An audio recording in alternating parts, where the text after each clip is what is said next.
This is Gary Kavanagh with Gript. I'm here today with John McGuirk, the editor of Gript. The doll has risen for the end of its term, so we are going to do, as per usual, a end-of-year review of the ministers, see who passed, see who failed. So you got the highest grade, John. It's a pleasure to be here with you. Thanks, Gary. So, start from the top, shall we? Or would you rather start from the second in command? You go in any order you want. Let's start with Simon Coveney, Minister of many things, but most importantly now Brexit. I think he's had a pretty good term, actually. He has been, I think, the most measured and the most authoritative of the Irish politicians when it comes to Brexit. I think anytime he has appeared representing the country overseas, which is his primary job, he's done it reasonably well. Whether or not the policy is a success or a failure with regards to the backstop, we will find out in the autumn. But to the extent that, he's responsible for prosecuting the foreign policy case of the Irish state, I think he's done reasonably well. I don't think, he's been scandal-free. I think he has, for those people in Fine Gael who will be worrying whether or not they made the right decision in appointing Mr. Varadkar as leader of the party, I think Simon Coveney will have, enhanced his standings and his credentials with those people over the last year, given how he's carried out his role as Minister for Foreign Affairs. So he's been scandal-free, he's been a good representative. When we look at Brexit, the work done on Brexit, if this all comes to naught, and it comes to naught largely because of Irish governmental policy, is that going to reflect badly on Simon, or is that... I don't think on him in particular. I think it will reflect badly on the government and the opposition and the other opposition party and the newspapers and everyone who has backed this policy. Because, in fairness to the government, it's not as if they're pursuing a controversial policy. They're pursuing a policy that has the uniform backing of everybody who's anybody in the Irish political and media establishment. So I think there's a very real risk that the policy could backfire and we end up in a no-deal Brexit. But I don't think Simon Coveney will take a disproportionate share of the blame for that. I think he's done what he's been asked to do and done it reasonably well. It should be said, by the way, that Minister for Foreign Affairs is not the most challenging role in government. It's not a big department. Realistically, it's about saying the right things and being good in front of a camera and good in a room doing negotiations. There are no major managerial or administrative issues that you can make a mess of. And to that extent, maybe you're grading him on a curve, but I think he's done reasonably well. So if you had to give him an overall grade? I think he gets an 8. 8 out of 10. Okay, moving on. Our Minister for Finance, Paschal Donohoe, the stalwart defender of Fine Gael's well-earned responsibility for fiscal prudence. When it comes to Minister for Finance, I think you have to kind of grade people both on policy and politics. I think Paschal Donohoe has been reasonably good on the politics front. I'm not convinced on the policy front. So I think in terms of presentation, Paschal has that unique ability to come across as nice that we'd all love to have. I've always wanted it and never quite achieved it, but he has this ability to be innately likable. When people watch him, they go, that's Paschal, he's a nice fella. His heart seems to be in the right place. It's very hard to look at Paschal Donohoe and portray him as sort of this cold-hearted, welfare-cutting, single mother denouncing, horrible, cold-hearted politician, because he's transparently not that. And to that extent, on politics, in terms of how he's aided the government by the performance of his duties, I would have to give him a 6 or a 7 or an 8 out of 10. In terms of policy, I think that this is where the issue arises. I think Paschal Donohoe is presiding over... He's the second coming, in some senses, of Charlie McCreevy. He's not pursuing the same economic policies necessarily as McCreevy was, but he's pursuing the same fiscal recklessness. This government has wasted billions upon billions upon billions of euro on anything from the Children's Hospital to, and no one ever talks about the current expenditure issues, where we've massively bloated health and education budgets. And I'm not saying, by the way, for those watching this, I'm not saying don't spend money on health or education, but I'm saying when you're putting that amount of money in there, what are you getting back in return? And I think Paschal has been pursuing a kind of politics that has been basically prove how good the government is by spending money without ever, demanding as Minister for Finance that results be delivered. So on policy, I'm afraid Pascal gets a 3 or a 4. You say there about Pascal being obviously not a sort of cold-hearted, cut-the-welfare kind of politician. But before Pascal, Leo and Murphy got in, there did seem to be a fair amount of people, both inside Fine Gael and outside, like this is the second coming of Thatcher. Yes, there were, but I mean, and I think they've been so afraid of that they've devoted their entire time in office to reversing that perception, and they've done it reasonably well. But again, that's purely a political strategy. So I don't think, and I think you have to be fair to them and say they've executed it reasonably well, but I think the policy is poor. Richard Bruton, communications, climate action, the environment. He's brought out some big policies recently. He's also overseeing the national broadband plan, though. So where do you think he falls? I don't want to spend as long on everybody as I have on the first two. So I'll say in regards to Richard Bruton, he has done very well to not identify himself personally with quite unpopular policies. So nobody thinks of it as Richard Bruton's climate action plan, and nobody thinks of it as Richard Bruton's €3 billion national broadband plan. Although, separately, I don't think the broadband plan deserves all the criticism it's getting, but that's a separate issue. I think in terms of Richard Bruton is the quintessential person with a reputation as a safe pair of hands. Whether he has a safe pair of hands or not, that's his reputation. I don't think he has done anything to harm that reputation in his current position. I think it's notable that the climate action plan is going to be run out of the Department of the Taoiseach rather than his own department, which I think, again, from his point of view, sensible. He doesn't get tagged with an unpopular policy. And I think by and large, if he's done okay, a good solid 5 or 6 out of 10. Charlie Flanagan, Justice and Equality?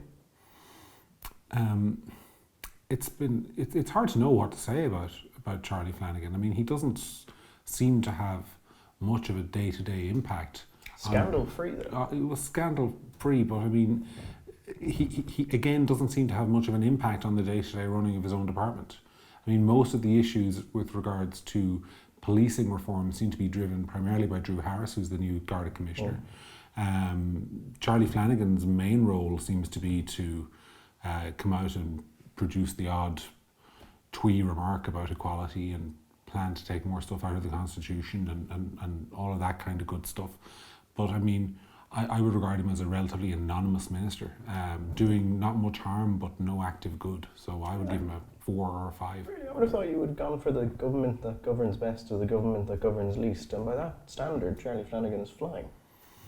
Well, he is. He's not doing a lot, and I suppose that's better than doing harmful things like some other ministers are. But I mean, at the same time, if we're judging both on politics and policy here, I think he just about makes par.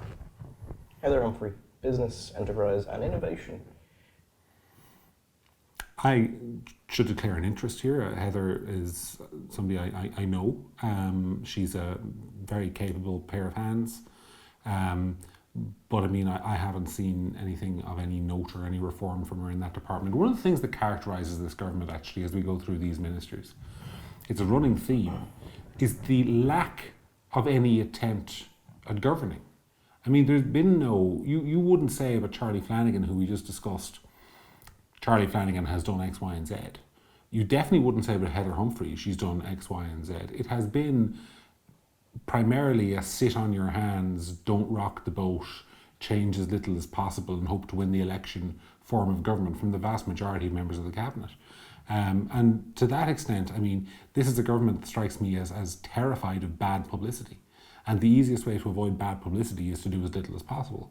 And to that extent, I think, the Department of Enterprise has done very little during her term in office.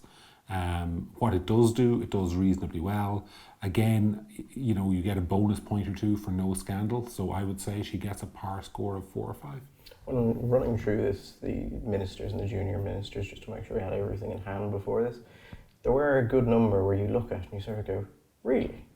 Well, when? Yes. We've just termed them the forgotten ministries. Yes. It's just this group where you look at and you go, I don't think I've heard anything from you in 3 years. Absolutely. Which is impressive in its own. But speaking about bad publicity and the avoidance of bad publicity, Simon Harris and health. You see, the Minister for Health is that strangest of creatures where, he on the one hand, you have to hand it to him. I mean, he has very clearly identified a subset of the electorate as being critical to his own personal success, and to some extent to his party's electoral success. And that subset is young voters, very young voters. So he focuses relentlessly on issues that are of disproportionate concern to the young. Free contraception, the provision or the rollout of the abortion service, and so on and so forth, and pays absolutely no attention that I can see to the running of the rest of his department. So you have a situation now where you have 47,000 children in waiting lists for treatment. You have more people on hospital trolleys this December and January than ever before. You have a larger health budget than in the history of our state, and a health service that is creaky and unfit for purpose. And on the website next week on Gript.ie, we'll be doing a story about how in hospitals there are people going in there with food allergies that could kill them and being served food in our hospitals that is not fit for purpose given their own medical requirements. So, I mean, the health service is in a dreadful state. And the Minister for Health is relentlessly politically focused. And that's important to say. He's relentlessly politically focused on delivering for his, or who he perceives his voters to be. And it seems to be working for him. But I think it's horrendous for the country. It is. I think this stage has gotten rather transparent in that every time we see a press release from Simon Harris, you sort of go, in a day or two, a story is going to break that will be significantly bad for him. And the press release will be on free contraception or pornography or something like that. And then it will be something like, oh, the HSE may be looking to cut home care hours, and that'll come out into it. And it's just this constant thing. Yes, there's a sense with him that, but there's also a sense with him, by the way, that the bad news doesn't seem to hit. And I think one of the most horrific achievements of the Minister for Health, and it is an achievement in office, is that he has managed to lower the expectations of the public in relation to the health service, so that actually bad news stories don't hurt him so much because people just think, oh well, the health service is a disaster. And so it really doesn't matter how many horrendous things happen in the health service, because he's managed to get the public to a point where we don't expect anything other than horrendous things in the health service. And I think that's been quite a deliberate strategy on his behalf.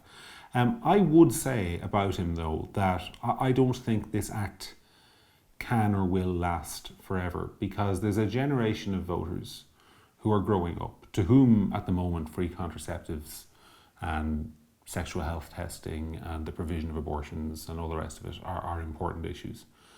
But they will soon get to a point where they have children, and their children are on the waiting lists.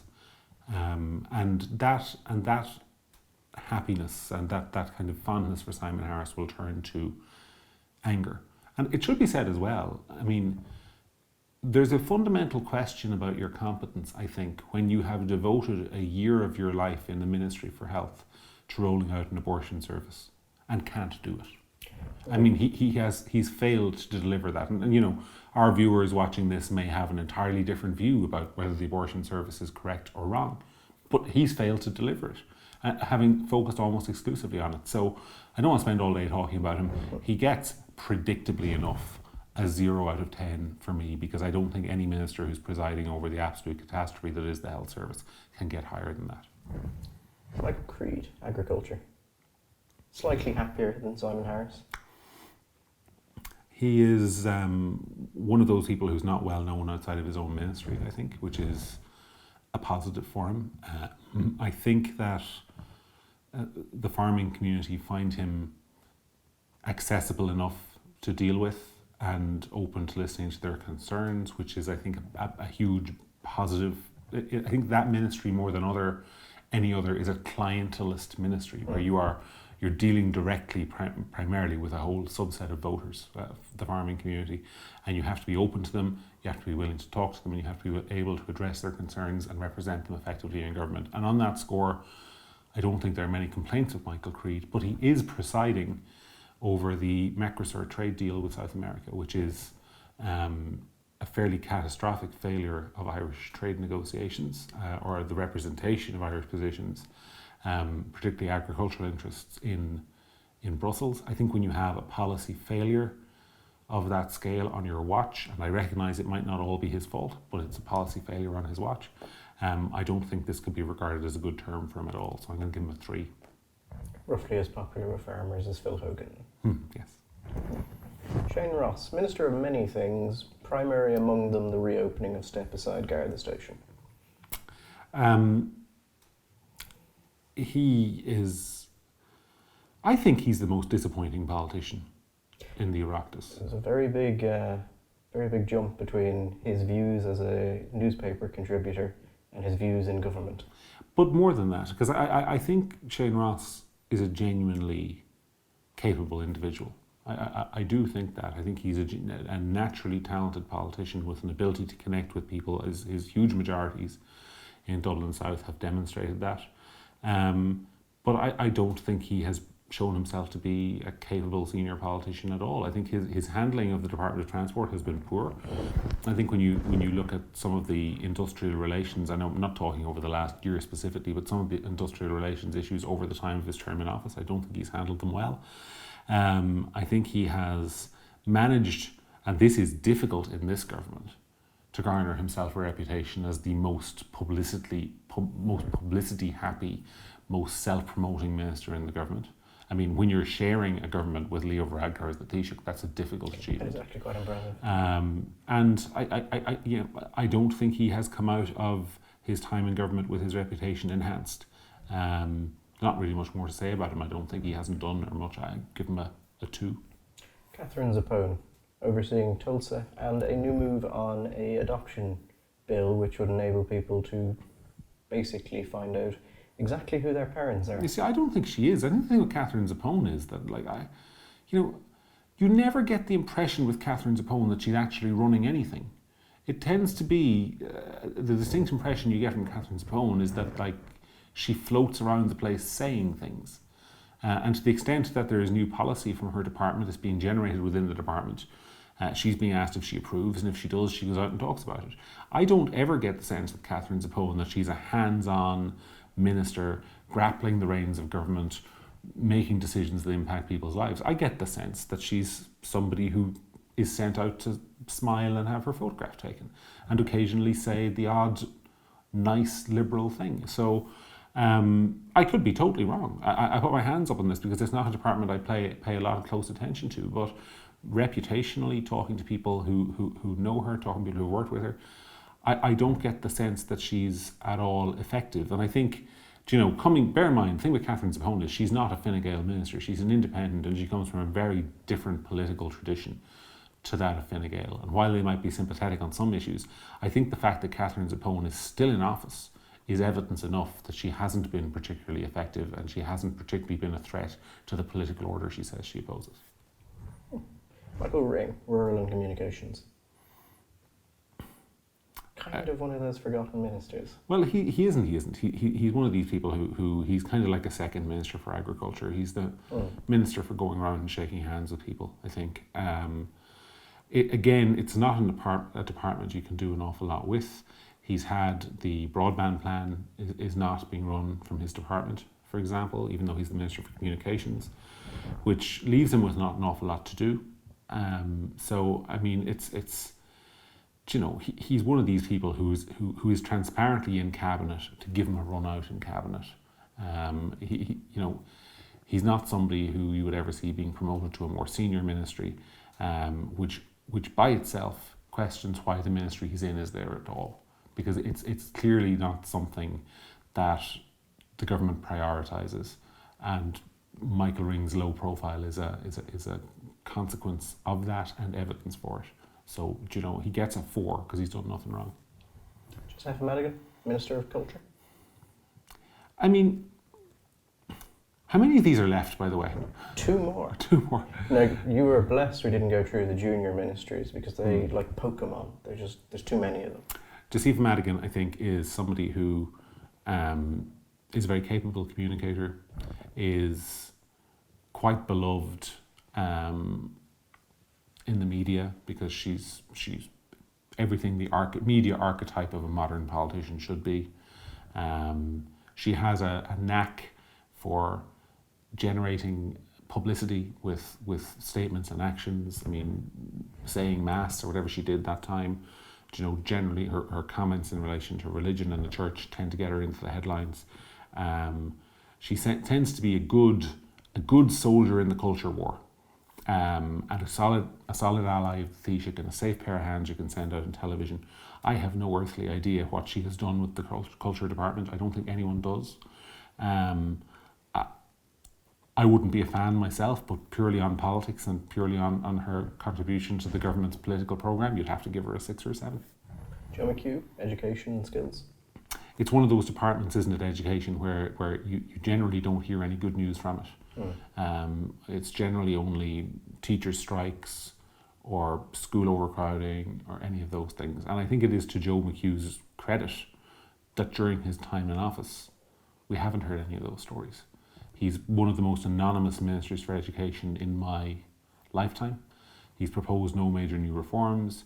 He has effectively done nothing as Minister for Education that you would notice. I'm sure he's done some things behind the scenes. I'm sure he's a capable administrator and all the rest of it. But I think, education and health are traditionally problem departments for a government. They're the ones where your political problems come from. They come from people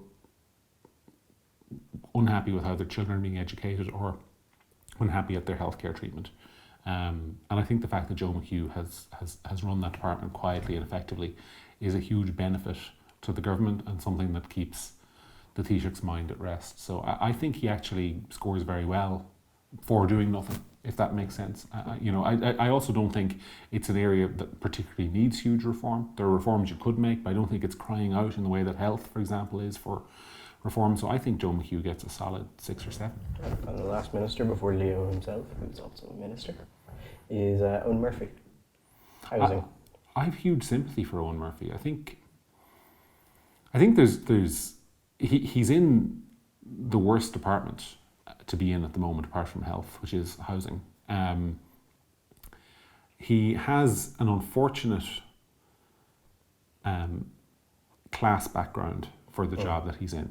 And I say that as no criticism of him, because I come from a similar, not identical, but similar class background. And I think oftentimes when you are somebody who transparently comes from a privileged background and you're talking to the homeless about the fact that they don't have homes, it's very hard to do that without seeming to be out of touch. And I think that's a problem that has afflicted him politically. I will say this to him though, I mean, he's the Minister for Housing, but that doesn't mean he can wave his wand and build houses. And I'm sure if he could, he would, but he doesn't have the budget for it. He doesn't have the ability to drive through the regulatory change needed. I think his instincts in the area are correct. And I think there are other people in the government who are doing an awful lot worse job in his position. So while you can't give him a high mark, I'm going to give him a very sympathetic 4, because I think he's genuinely trying to do his best, but is just struggling. Which is strange. I mean, I would have expected him to do better. There are other ministers I would have expected to have gotten roughly this far, but Murphy, before he got in, had quite a solid reputation for this kind of thing. Yeah, but I think the thing with Owen is he's not bad. It's a question of what tools do you have at your disposal. It's like hiring a really good mechanic to fix your car and giving him a lump hammer. In the Department of Housing, I mean, it's really an advocacy department. It's not an administrative department to any extent. I mean, his job essentially is to advocate to other government departments. He's a minister as a lobbyist is what he is. I mean, he does not have the administrative tools at his disposal to order the construction of 10,000 houses or the budget to do it. He doesn't have those tools. All he has essentially is the ability to call together task forces and policy boards and make recommendations and hope that he can bring the rest of government with him, which is a hugely slow process. It's important to remember the Department for Housing did not exist until Owen Murphy was appointed to it, or very recently before that. And the primary purpose of this appointment was a public relations one. It was, we're appointing a Minister for Housing. That doesn't mean that the department has any real power to do anything. And I think to that extent, Owen Murphy was given a very difficult job with very few tools. So we have a fairly wide range of scores there, which might sympathetically be described on the low side. But yeah, Leo is overseeing this. So on Leo, how is Leo himself doing? How is this government? I think the act This is is wearing leadership off with people. I really do. I was talking to somebody yesterday, and people watching this who are not necessarily in agreement with me or you or our view of the world are going to say, of course you would say this, McGuirk. But genuinely, I met somebody yesterday who I wouldn't have expected this from, who was struck by his attack on Micheál Martin a couple of weeks ago in the Dáil about being a Catholic priest. Oh, yes. And I think that, that came from somewhere with Leo. And I think a lot of people saw that aspect of his personality come through and they didn't like it. And I think there's an extent to which, with Leo, the act is wearing off. The smiley, happy, I've got odd-coloured socks, I run, I live healthily, I'm a Taoiseach for a new era stuff is grand. But, as Pat Rabbit used to say, it butters no parsnips. And I think there's a lot of people in the country at this point who just want to see some real progress from their government in terms of making the country a slightly better place to live. I think the overriding issue with Leo Varadkar is he has no earthly idea why he wants to be Taoiseach. He has no earthly idea what changes he wants to make. He came into office, as you pointed out earlier in this conversation, as a sweeping, radical, right-wing reforming premier. And within 6 months, he had redefined himself as an Irish version of Justin Trudeau or Emmanuel Macron, a centrist, technocratic, I'm going to run the country smart kind of politician. And the difficulty for him is, that model hasn't really worked internationally. Justin Trudeau is likely going to be out of office in a couple of months. Macron's approval ratings are in the toilet because ultimately it doesn't mean anything. The public don't look at Leo Varadkar and go, I want to follow Leo Varadkar in the direction he wants to take the country, because no one knows what direction he wants to take the country in. And so he becomes entirely judged, therefore, on how the country is being run administratively, which in a couple of the major departments is not very well. I also think that he is primarily the architect of and responsible for the Brexit strategy, which will either be a triumph or a disaster. There is no in between on that. Or the alternative is there'll be a back down from him, a concession to the British, which will be politically unpopular as well. So I think he's walked himself into an extreme position there. I don't think he has any idea what he's doing or why he's doing it. I think his primary objective is to remain in office for as long as possible.